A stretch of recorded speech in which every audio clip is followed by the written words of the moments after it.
Assalamualaikum warahmatullahi wabarakatuh. Halo anak-anak, hari ini simak penjelasan Ibu tentang paket 1 IPA ini ya, agar kalian dapat memperoleh wawasan baru dari beberapa soal yang muncul di paket ini. Pada nomor 1, pada ekosistem sawah, padi berperan sebagai produsen, dimakan oleh 2 makhluk hidup, konsumen 1. Selanjutnya konsumen 1 dimakan oleh konsumen 2, yang salah satunya adalah ular. Anak-anak, pada rantai makanan ini, tentu padi sebagai tumbuhan, maka dia akan menjadi produsen. Kemudian yang menjadi konsumen 1 di sini ada 2 makhluk hidup. Hewan apa yang makan padi? Nah, perkiraan bisa pada belalang atau tikus. Nah, di jawaban B ada pilihan belalang dan tikus. Kedua binatang tersebut memakan padi ya. Nah, selanjutnya mereka akan dimakan oleh konsumen 2, yaitu ular. Jadi jawabannya yang nomor 1 adalah B. Jelaskan. Untuk nomor 2, perhatikan tanaman sebagai produsen ya.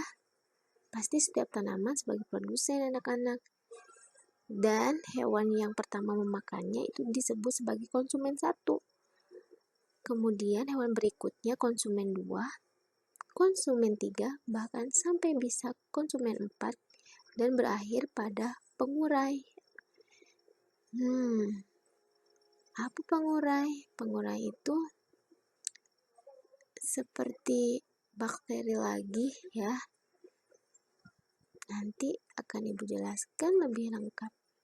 Apa jawaban nomor 2? Yang jelas nomor 2, katak itu berperan sebagai konsumen kedua atau pemakan, hewan pemakan di nomor 2 setelah hewan belalang.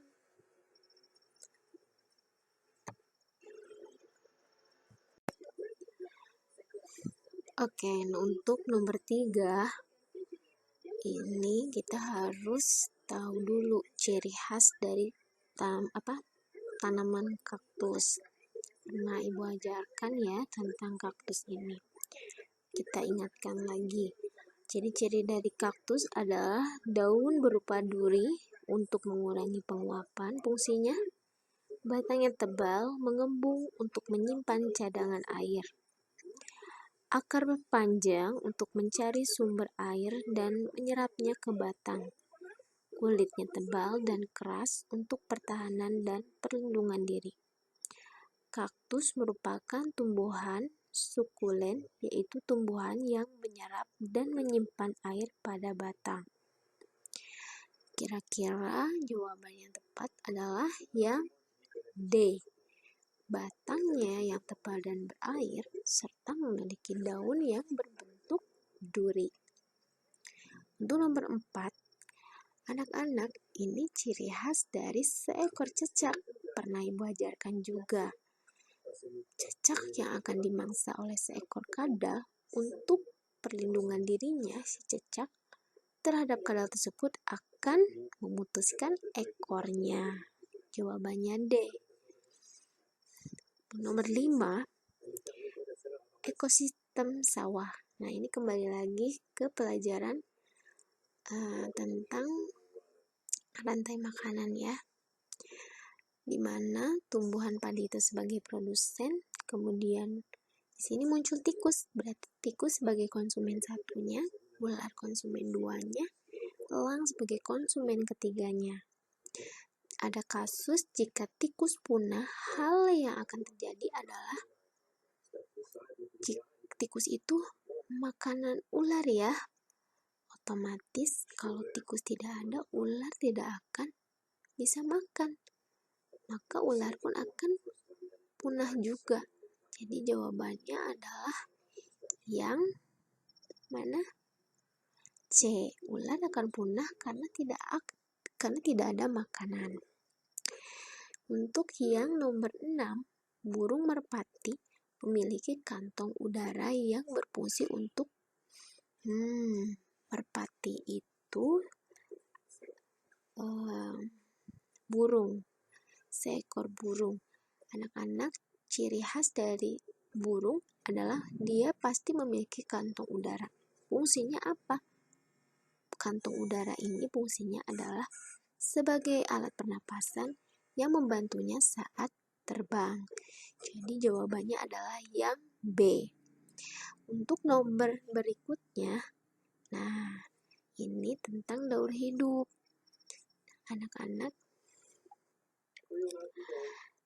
kalian harus tahu ya, setiap makhluk hidup, termasuk hewan, itu mengalami pertumbuhan dan perkembangan pada masa hidupnya ya. Dalam proses pertumbuhan dan perkembangan tersebut, hewan mengalami daur hidup yang dimulai saat keluar dari tubuh induk sampai saat ia dewasa. Daur hidup pada hewan dihubungkan dengan aktivitas reproduksi ya, untuk menghasilkan keturunan. Nah, jadi singkatnya daur hidup itu adalah aktivitas untuk menghasilkan keturunan. Daur hidup pada hewan ini ada dua ya, daur hidup dengan metamorfosis dan daur hidup tanpa metamorfosis. Untuk daur hidup metamorfosis ada dua macam, yaitu ada yang sempurna, ada yang tidak sempurna. Nah, yang sempurna itu akan melalui 4 tahap. Nah, seperti di gambar ini ada 4 tahap. 1 yaitu berupa telur, kemudian berubah menjadi larva, kemudian berubah menjadi pupa atau imago, dan kemudian menjadi dewasa. Itu termasuk metamorfosis sempurna. Hewan-hewan yang masuk pada hewan metamorfosis sempurna contohnya adalah kupu-kupu, lalat, katak, dan nyamuk. Kemudian, untuk metamorfosis yang tidak sempurna, itu adalah hewan yang mengalami hanya 3 tahapan, yaitu telur, nimpa, dan dewasa. Hewan yang masuk pada metamorfosis yang tidak sempurna adalah kecoa, belalang, dan capung. Kemudian, yang tanpa mengalami metamorfosis berarti tidak mengalami perubahan struktur dan bentuk pada tubuhnya. Contohnya seperti ayam. Ayam ketika lahir dari induknya, bentuk ketika masih kecil hingga dewasa sama seperti ayam pada umumnya. Sedangkan tadi yang Ibu jelaskan, untuk metamorfosis yang sempurna seperti kupu-kupu, dari kecil dia ketika kecil dan sampai dengan dewasa, dia akan mengalami perubahan-perubahan bentuk yang sama sekali berbeda. Dari mulai telur kupu-kupu itu ya, dia akan berubah menjadi ulat, kemudian akan menjadi kepompong, dari kepompong setelah dewasanya akan menjadi kupu-kupu. Nah, itu yang dimaksudkan sebagai metamorfosis yang sempurna, mengalami 4 tahapan. Berarti karena ini ada 4 tahapan, berarti mana? Berarti jawabannya adalah nyamuk dan lalat ya. Nyamuk dan lalat memiliki 4 tahapan. Nah, sekarang yang 8. Wilayah Sulawesi terkenal dengan kerajinan tenun. Sutranya, bahan baku sutra ini berasal dari salah satu tahapan daur hidup hewan, yaitu pada tahap. Nah, jadi tenun sutra itu dihasilkan dari hewan ulat sutra. Ulat sutra pada saat jadi apa? Ketika bisa menghasilkan sutra. Ketika ulat itu berada pada posisi menjadi pupa ya, atau kepompong.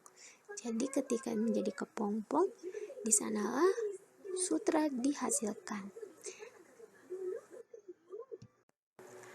Oke, sekarang ngebahas nomor 9. Perhatikan anak-anak, ini gambar rangka ya, rangka pada manusia. Nah, di sini ditanyakan rangka tersebut itu yang di samping ini berfungsi untuk apa? Nah, anak-anak,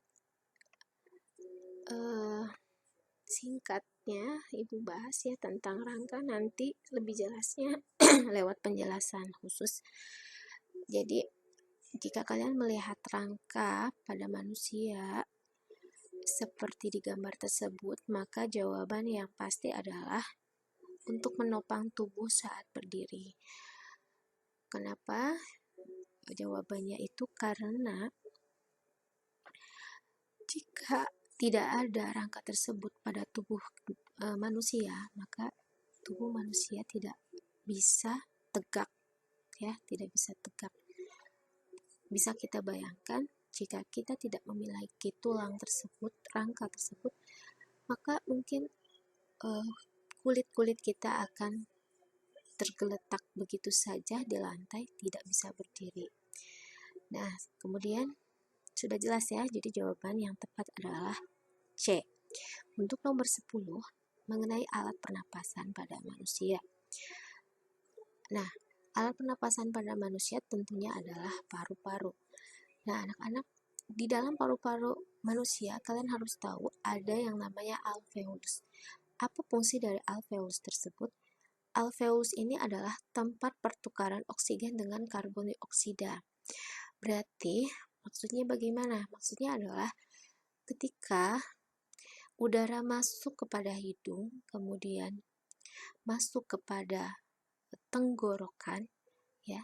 Jadi udara masuk pada hidung, dia akan melalui hidung dulu, masuk ke tenggorokan, kemudian dari tenggorokan dia akan masuk ke bagian-bagian bronkus, bronchiolus, dan alveolus. Jadi alveolus itu tempat terakhir ya, dimana di sana tempat paling penting untuk pertukaran oksigen dan karbon dioksida.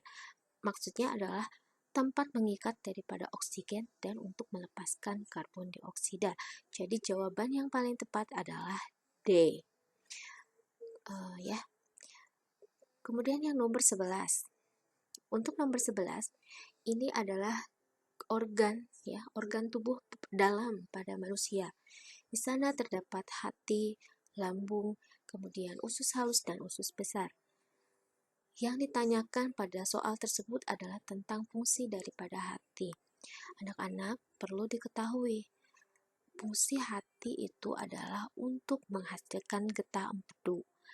Karena di bagian bawah hati itu terdapat kantong kecil berwarna hijau, itu yang disebut dengan empedu. Nah, jadi hati itu adalah menghasilkan getah empedu. Di mana fungsi dari getah empedu itu adalah untuk bisa berperang dengan racun-racun yang masuk ke dalam tubuh manusia. Nanti yang berperan sebagai penghancur daripada racun-racun yang masuk pada tubuh manusia itu ada di hati, yaitu getah empedu tersebut.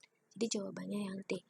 Untuk nomor 12, tentang jahe. Jahe adalah rempah-rempah yang dapat digunakan sebagai obat dan penyedap makanan.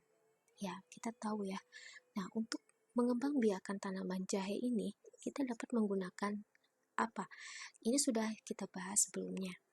Jahe itu akan berkembang biak dengan akar tinggal. Nah, jadi jawabannya yang B, ya. Tidak mungkin spora, karena spora itu dimiliki oleh jamur. Tidak tunas, karena tunas itu dimiliki oleh tanaman pisang, ya. Kemudian akar gantung tidak mungkin. Jadi jawaban yang paling tepat adalah B, akar tinggal. Untuk nomor 13, mengenai ciri-ciri perkembangbiakan fisik pada manusia pada masa pubertas. Apa itu pubertas? Pubertas adalah masa ketika seorang anak mengalami perubahan fisik, psikis, dan pematangan fungsi seksual. atau singkatnya, pubertas itu adalah masa peralihan dari anak-anak menjadi dewasa atau masa remaja yang ditandai dengan pada perempuan akan mengalami menstruasi, pada anak laki-laki akan ditandai dengan mimpi basah. Nah, anak-anak, kalau ibu ya, pengertian dari pubertas itu adalah yang paling enak adalah telah berfungsinya alat reproduksi.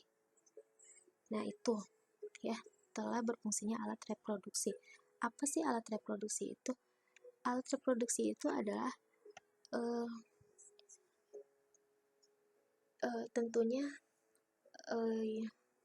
tentunya dimiliki oleh kalian, anak perempuan dan anak laki-laki. Seperti halnya yang ibu tadi jelaskan, bahwa perempuan pasti akan mengalami menstruasi. Nah, jadi kalau ciri-cirinya kalian sudah menstruasi, berarti kalian sudah mengalami pubertas. Pada anak laki-laki, jika sudah mengalami mimpi basah, ya, berarti kalian sudah mengalami pubertas. Nah, tentunya selain ciri-ciri yang tersebut, ada lagi ciri-ciri secara terlihatnya atau secara fisiknya, khususnya untuk para perempuan. Ciri dari kalian sudah mengalami pubertas secara fisik, tentunya perempuan akan mengalami tumbuh rambut halus di bagian ketiak serta organ kemaluan. Kemudian bagian payudara akan mulai tumbuh membesar, bagian pinggul mulai tumbuh membesar, perubahan bentuk tubuh misalnya akan bertambah gemuk. Nah, terus tubuh juga akan mengalami percepatan pertumbuhan. Sedangkan untuk perubahan fisik terhadap anak laki-laki, dia akan mengalami perubahan suaranya. Jadi suaranya akan berubah lebih besar. Kemudian tumbuh rambut di ketiak dan di organ kemaluan. Kemudian dadanya, kalau laki-laki itu tampak lebih bidang dan bahu terlihat lebih lebar. Pada organ kelamin pada pria juga akan tumbuh membesar, serta jakun juga akan tumbuh saat dimulainya masa pubertas. Jadi,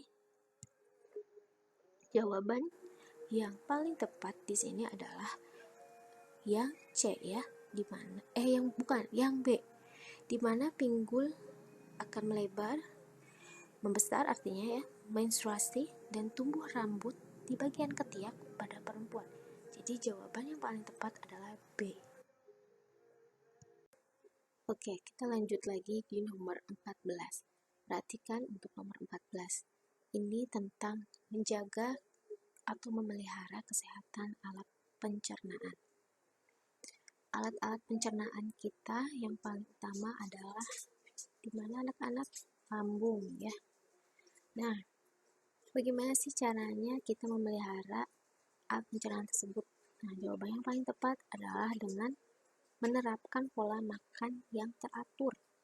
Kalau kita makan teratur, pasti lambung kita akan sehat, alat pencernaan kita akan sehat ya, tidak akan bermasalah. C jawabannya. Untuk nomor 15, anak sering mengeluh susah buang air besar, berarti sembelit ya kalau buang air besar.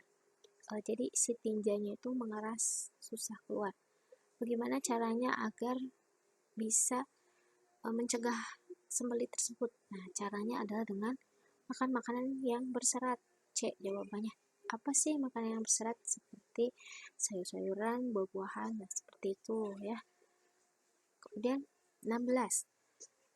Pernyataan berikut yang merupakan sifat benda cair.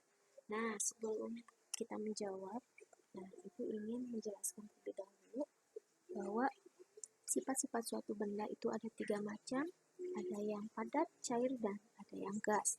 Untuk cair itu dia sifatnya adalah bentuk benda cair ini akan mengikuti wadahnya. Kemudian permukaan benda cair ini tenang dan selalu datar. Benda cair ini mengalir ke tempat rendah. Benda cair menekan ke segala arah. Benda cair meresap ke celah-celah kecil. Nah, udah ketahuan ya dari ABCD-nya ini. Kemudian volumenya tetap ya di benda cair ini. Nah, jadi jawaban yang paling tepat adalah yang B. Mengikuti wadahnya dan volumenya tetap. Kenapa? Karena benda padat mah ciri-cirinya anak-anak dia tidak dipengaruhi wadah, jadi tidak bergantung pada wadah, dan sifatnya itu bisa diubah ya, si benda padat ini. Volumenya berarti bisa bisa diubah gitu ya. Kemudian kalau gas ini mengisi seluruh ruangan yang ditempatinya. Gas itu menekan ke segala arah dan gas terdapat di segala tempat. Itu. Jadi udah jelas. Jawabannya adalah B. Untuk 17, ini tentang perubahan wujud benda. Ini bisa ditemukan dalam kehidupan sehari-hari. Seperti halnya membuat agar-agar, itu akan membeku ya. Kemudian untuk jawaban yang paling tepat, ini apa ya? Jawabannya adalah B. 1 pasangannya A. Udah jelas tadi yang ibu jelaskan, agar-agar pasti akan membeku. Jadi kalau mama kalian bikin agar-agar di rumah, ya awalnya cair, tapi hasilnya akan membeku ya, menjadi agar. Nah, agar-agar. Terus yang 3C. 3C itu gelas yang diisi es batu. Kalau kita perhatikan, kalau es batu itu kita masukkan ke gelas, nanti akan muncul bintik-bintik air ya di luarnya. Nah, itu apa sih istilah itu? Itu namanya adalah mengembun. Nah, jadi C pasangannya. Untuk yang 4D. 4D itu mentega. Ketika kita panaskan, dia akan mencair. Ya, akan mencair. Kenapa tidak meleleh? Nah, kalau meleleh, itu tepatnya untuk si lilin. Jadi kalau lilin kita panaskan, dia akan meleleh. Tapi kalau mentega, bentuknya kan cair ya. Kalau dipanaskan, kalau lilin kan, dia akan tidak cair, dia akan berubah gitu. Perubahannya itu akan, yang lebih tepatnya disebut meleleh. 18, ini gambar ada orang lagi main apa? Biola ya. Nah, alat musik tersebut akan berbunyi karena memanfaatkan gaya apa? Biola akan berfungsi karena diapakan? Dimainkan dengan cara digesek. Berarti jawabannya yang A.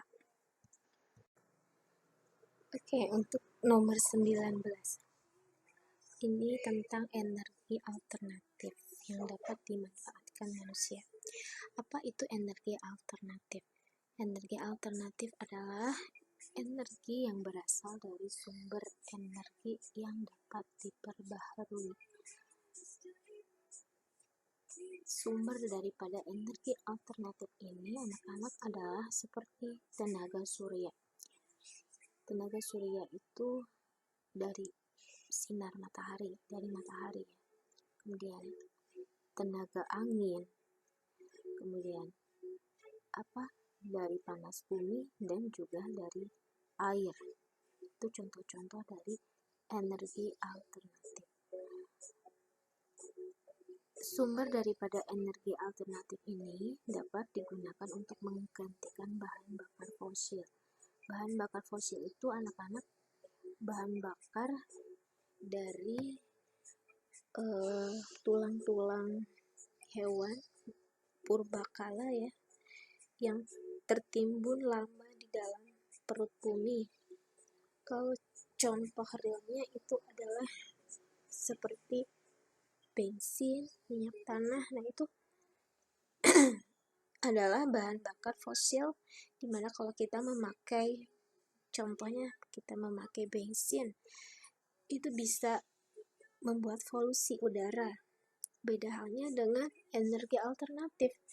Jika kita menggunakan energi alternatif, keunggulan yang didapat adalah sumber energinya itu dapat diperbaharui, tidak akan habis. Sok bayangin aja kalau misalkan bensin ya, itu kalau kita bisa memperoleh bensin itu dari yang ada di perut bumi itu sangat lama, susah untuk diperbaharui.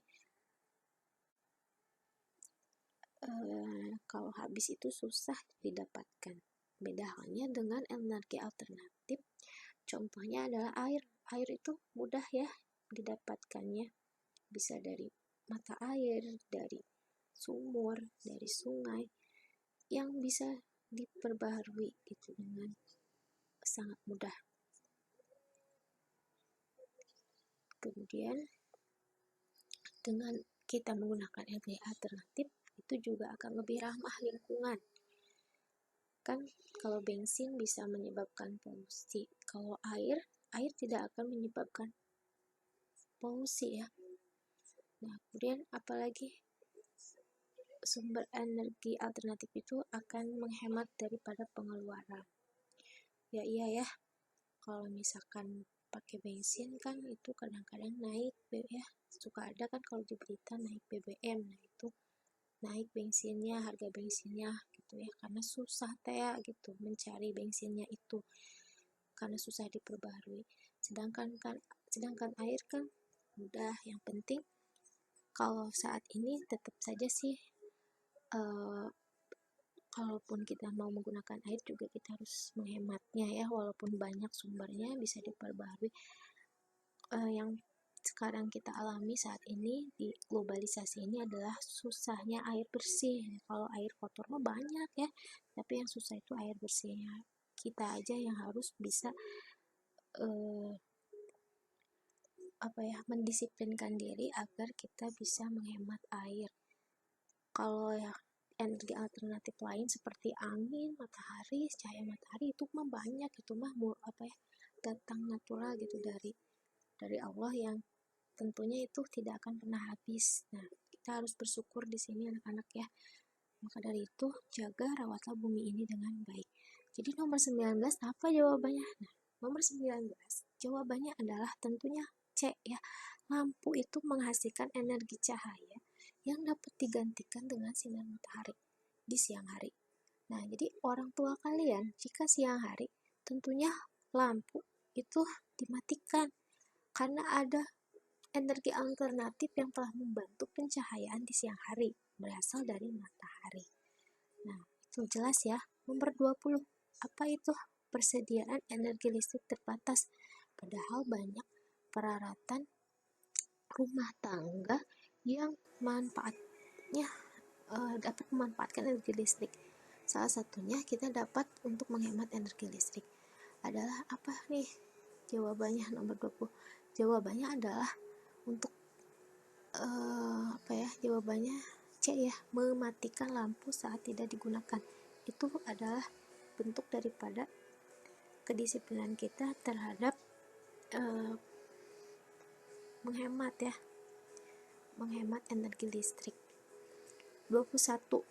Nah, mixer, katanya mixer itu mengaduk telur untuk membuat kue.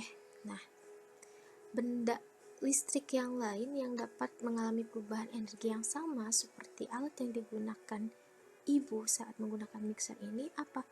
Jawabannya yang tepat adalah C, mesin cuci. Kan kalau mixer fungsinya adalah mengaduk ya. Nah, mesin cuci juga sama, mengaduk pakaian. Kalau yang lainnya enggak mungkin, setrika kan enggak, lampu enggak, kulkas juga enggak. Jadi jawabannya yang C. 22, lihat ini ada gambar wajan ya. Nah, bagian atau panci. Nah, bagian panci ini ditunjukkan anak panah bagian bawahnya. Nah, itu terbuat dari apa sih bagian bawah panci? Itu terbuat dari bahan konduktor. Nah, apa itu konduktor? Nah, konduktor itu anak-anak ibu akan jelaskan nih. Konduktor itu adalah benda-benda yang dapat dengan mudah menghantarkan energi panas ya, akan mudah menghantarkan panas dengan baik. Jadi makanya kalau panci, kalau kita kasih panas, dia akan langsung menjadi panas, ikut panas pancinya. Nah, itu berarti si panci ini yang bawahnya, yang bahan konduktor itu, dia memiliki daya untuk menghantarkan panas dengan baik. Jadi ketika dikasih panas, dia langsung ikut panas. Nah, itu ciri dari konduktor. Sedangkan kebalikannya adalah isolator. Isolator itu pegangan si panci tuh yang warna hitam. Nah, itu sifatnya tidak menghantarkan panas dengan baik. Jadi kalau dikasih panas, dia tidak ikut panas, malahan ikut meleleh, terbakar. Berarti dia tidak bisa menghantarkan panas dengan baik. Jadi intinya Benda-benda konduktor itu terbuat dari aluminium, tembaga, dan besi. Sedangkan benda-benda yang isolator itu biasanya terbuat dari bahan kain, plastik, dan karet. Jadi jawabannya sangat jelas, jawabannya adalah D. Nah, sekarang nomor 23. Pada kegiatan persami di sekolah, persami itu camping di hari biasanya Sabtu Minggu gitu ya. Nah, para siswa mengadakan acara api unggun ketika malam hari. Semua siswa duduk mengelilingi api unggun tersebut. Lama-kelamaan tubuh mereka terasa hangat. Jika perpindahan kalor yang terjadi pada peristiwa tersebut itu dinamakan apa? Nah, anak-anak kebayangkan kalian nih kan pernah setidaknya mengalami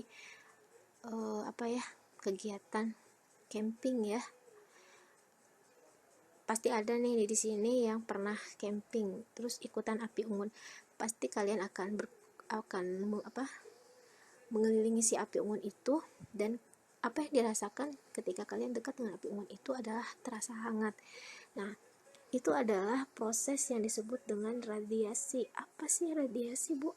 Radiasi itu adalah pancaran cahaya matahari ke bumi tanpa perantara. Kan kalau api unggun bukan dari cahaya matahari. Api unggun itu dari api yang dibuat dari dari pembakaran kayu gitu kan, bukan dari cahaya matahari. Ya sama aja ya. Api yang terdapat di api unggun itu sama halnya dengan diibaratkan seperti cahaya pada matahari. Kalau kena ke tubuh kita akan terasa hangat. Nah, itu yang disebut dengan radiasi. Jadi si panas akan terasa di tubuh kita tanpa adanya alat tertentu yang langsung kena ke tubuh kita, tapi langsung kita terasa panas. Nah, itu yang disebut dengan radiasi ya. Beda halnya kan kalau kita misalkan megang gelas, di dalam gelasnya ada air panas, langsung kita ketika megang gelas itu langsung panas gitu. Nah, itu mah bukan radiasi, beda lagi. Jadi radiasi itu pokoknya mah seolah-olah kita merasa kepanasan atau terasa hangat tanpa menyentuh benda apapun. Nah, gitu. Terus untuk nomor 24, pada siang hari kabel listrik terlihat lebih kendur. Berarti apa jawabannya? Jawabannya adalah A. Kabel yang terbuat dari tembaga memuai saat terkena panas matahari. Kenapa? Kalau di siang hari kan panas banget. Kalau misalkan kabel listrik itu dibuat oleh para PLN itu kenceng ya, dijamin akan putus, karena yang namanya kabel yang terbuat dari tembaga ketika terkena sinar matahari itu akan memuai. Nah, ketika memuai itu kalau si kabelnya dibikin kencang itu bisa putus. Nah, makanya alasan PLN membuat kabelnya itu kendur itu apa anak-anak? Tidak kencang ya, kendur itu jadi si kabelnya dibikin kendur lah, tahu kan kendur? Nah, jadi ketika kena matahari, ketika dia mengalami memuai peregangan, dia tidak akan putus karena sudah ada kabel yang diberikan kendur itu, jadi tidak akan putus. Itu jawabannya A. Oke, untuk nomor 25, perhatikan gambar 1 sampai dengan 4 berikut ini. Ini kita harus bisa menunjukkan letak bayangan yang terjadi ya. Baik, Ibu akan dimulai daripada letak matahari jika di atas kepala kita, maka posisi daripada si bayang kita itu akan tegak lurus dengan badan kita yang aslinya. Kalau kita lihat nomor 4, matahari tidak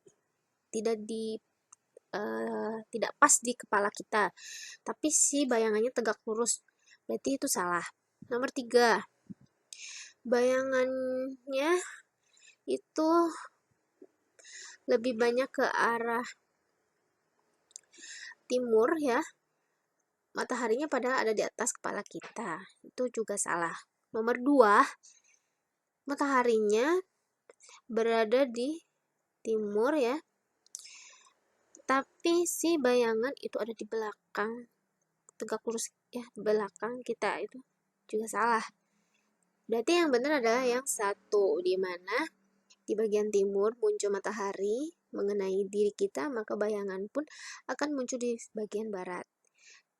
Dan bayangannya pun panjang ya. Nah, itu betul. Jadi jawabannya A. Untuk nomor 26, alat musik sasando dimainkan dengan cara, tahu kan musik sasando? Kalau tidak tahu boleh lihat gambarnya ada di Google ya. Nah, musik sasando ini dimainkan dengan cara dipetik, berarti C jawabannya.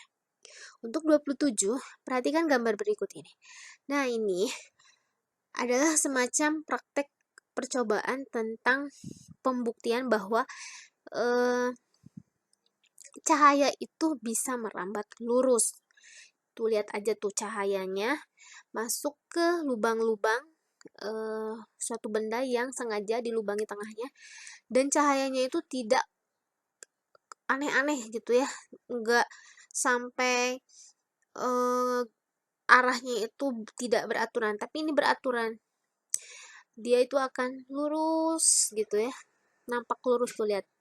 Si anak itu melihat dari celah lubang itu, melihat bahwa cahaya yang muncul dari senter yang ada di baliknya itu menandakan bahwa cahaya itu merambat lurus. Jadi jawabannya D. Oke, lanjutkan dengan nomor 28. Perhatikan di sini ada paku yang dililit oleh tembaga ya. Kemudian kabel tembaga yang disambungkan dengan baterai. Ini adalah salah satu dari proses pembuatan magnetik ya, dengan cara apa? Dengan cara elektromagnetik. Ini jawabannya D. Nah, selain daripada pembuatan magnet itu bisa dengan cara elektromagnetik, cara lainnya adalah dengan cara digosok ya, hanya sekat sekali satu arah. Nah, itu.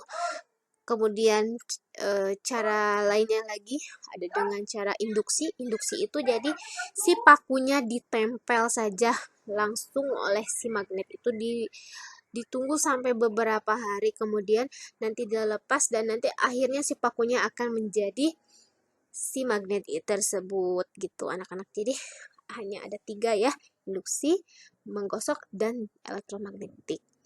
Dan yang digambar ini lebih tepatnya adalah dengan elektromagnetik.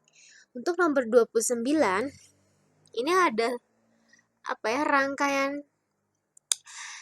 seri dengan paralel gitu ya, menyambung. Nah, kasus di sini adalah jika si saklar 1 ya, jadi si penyetrekannya anak-anak, si penyetrekan di posisi saklar 1 itu diputus, berarti dilepas, dan saklar di S2 disambung, dinyalakan, maka yang terjadi adalah lebih tepatnya kan saklar 2 itu kalau kita lihat dia pasti akan menyalakan lampu 1 dan lampu 2 ya. Jika di saklar 1 itu dilepas, maka lampu 3 tidak akan menyala. Jadi jawaban yang tepat adalah A, di mana lampu 1 dengan lampu 2 akan menyala, sedangkan lampu 3-nya akan padam. Untuk nomor 30 ini ada gambar air terjun. Nah, air terjun ini adalah salah satu sumber daya alam ya, yang dimana dapat dimanfaatkan manusia sebagai apa? Jawabannya adalah B ya, penggerak turbin di PLTA. Apa itu PLTA? Pembangkit listrik tenaga air. Oke, kita bahas sekarang yang nomor 31 ya anak-anak. Penebangan pohon tanpa menanam kembali itu bisa mengakibatkan C, tanah longsor di musim hujan. 32, sumber daya alam yang dapat diperbaharui. Ini sudah dibahas di soal sebelumnya. Yang dapat diperbaharui itu berarti yang banyak berlimpah di alam ya. Seperti contohnya kemarin, bukan kemarin, tadi ya, ada air, kemudian cahaya matahari, udara, hutan, dan itu sangat berlimpah di alam yang dapat diperbarui. Sedangkan untuk semacam bensin, kemudian minyak tanah ya, atau minyak bumi, kemudian batu bara itu hasil tambang ya, itu sangat sulit diperbaharui. Jadi sangat jelas jawabannya ada A. Hutan, air, dan udara sangat dapat diperbaharui. Untuk nomor 33, warga yang tinggal di daerah pegunungan, ada yang menebang pohon sembarangan untuk dijual kayunya. Jika hal tersebut dilakukan terus-menerus, tidak mustahil pohon di hutan akan habis. Peristiwa tersebut mempengaruhi daur air yang berakibat. Nah, untuk penjelasan lebih dalam daur air, itu Ibu akan jelaskan nanti ya lewat video. Yang jelas, daur air itu siklus terus-menerus yang akan terjadi pada air ya, dan jika air ini ketika turun ya dalam bentuk air hujan ke pegunungan namun gunungnya gundul, itu akan berakibat buruk. Sehingga jawaban yang paling tepat adalah C ya. Akan terjadi banjir karena hutan kehilangan kemampuan untuk menyerap dan menampung air hutan. Jadi ya jelas sekali kalau misalkan hutannya sering ditebang ya, kayunya jadi hilang di dalam hutan itu, tidak ada akar-akar yang akar-akar pohon yang diam di tanah tersebut, sehingga menyebabkan sangat cepat untuk membuat banjir ya. Terus yang 34, gerhana matahari total. Nah, tentang gerhana ini juga akan dibahas lewat video nanti yang akan Ibu sebar. Singkatnya untuk penjelasan 34, kalau misalkan matahari total itu pasti di nomor 3C ya jawabannya. Untuk 35 ini ciri-ciri planet ya. Planet yang berwarna merah, ciri khas dari planet warna merah dekat dengan bumi, memiliki 2 satelit, Phobos dan Deimos, itu adalah ciri khas dari planet Mars, yaitu D. Oke, untuk pembahasan esai untuk nomor 36. Anak-anak, hutan yang dihuni ya berbagai satwa dan tumbuhan mengalami kebakaran. Tulis 3 dampak yang terjadi apabila peristiwa tersebut terjadi ya. Jawabannya adalah kalau hutannya kebakar ya berarti akan terjadi terganggunya keseimbangan ekosistem. Apa itu ekosistem? Ekosistem itu tempat tempat tinggal hewan-hewan tersebut berada di sana. Kemudian satwa dan tumbuhan langka akan punah, serta juga udara akan tercemar ya. Tentu ya akan menjadi polusi udara. 37, proses pernapasan yang terjadi pada manusia yang tepat. Singkatnya, jika ketemu soal ini kalian akan menjawab udara masuk intinya melalui hidung, kemudian akan masuk ke paru-paru dan akan dihembuskan keluar melalui mulut. Itu singkatnya. Untuk lebih panjangnya Ibu akan jelaskan nanti dalam penjelasan khusus. Namun Ibu akan sampaikan dulu sedikit aja ya. Jadi intinya gini, udara yang mengandung oksigen akan masuk melalui hidung. Nanti di dalam hidung itu udara akan mengalami penyaringan udara ya oleh rambut-rambut hidung, kemudian akan masuk ke dalam tenggorokan. Nah, kalau udara itu tenggorokan ya, masuknya ke tenggorokan. Nah, tenggorokan atau yang disebut dengan trakea. Nah, nanti dia akan masuk dari sana ke tenggorokan, itu akan berlanjut ke bronkus ya, kemudian ke bronchiolus dan terakhir di alveolus. Bronchiolus itu cabang dari tenggorokan ya, istilah lainnya, dan akan masuk ke alveolus, gelembung-gelembung udara yang ada di dalam paru-paru. Nah, di dalam paru-paru trakea itu fungsinya adalah untuk menukarkan karbon dioksida dengan oksigen, atau lebih tepatnya untuk mengikat oksigen dan mengeluarkan si karbon dioksida melalui mulut tersebut. Mulut yang tadi yang Ibu jelaskan disingkatnya. Gitu ya. Untuk 38, ini kasusnya mentega ya, mencair. Itu peristiwa apa sih? Nah, itu kalau di dalam Google, mentega itu bisa disebut mencair, mentega juga bisa disebut meleleh. Ya sama saja ya. Intinya itu meleleh, mencair sama aja. Namun lebih tepatnya sih kalau untuk mentega, saran Ibu adalah meleleh ya, karena ya meleleh. Kalau mentega itu kan dari padat jadi terlihat mencair ya, mencair. Tapi tidak terlalu cair, jadi istilah yang tepatnya meleleh sih. Lilin juga meleleh gitu. Kecuali es batu. Kalau es batu dia kan cair ya, cair banget kan. Nah, itu lebih tepatnya mencair, tapi sama aja lah. Ya anak-anak ya, jangan pusing. Terus 39. Seorang pengrajin gerabah sedang membuat sebuah guci. Bahan baku untuk membuat guci tersebut adalah tanah liat. Proses pembuatan hingga menjadi guci yang bagus mengalami beberapa tahapan. Tuliskan pengaruh gaya yang terhadap ya, pengaruh gaya terhadap benda yang terjadi itu apa? Ya, kalau intinya kan ada seorang pengrajin mau bikin gerabah atau kerajinan yang membuat guci gitu. Nah, intinya dari tanah liat berubah jadi guci. Berarti ada perubahan bentuk ya. Jadi gaya itu bisa mengubah bentuk benda.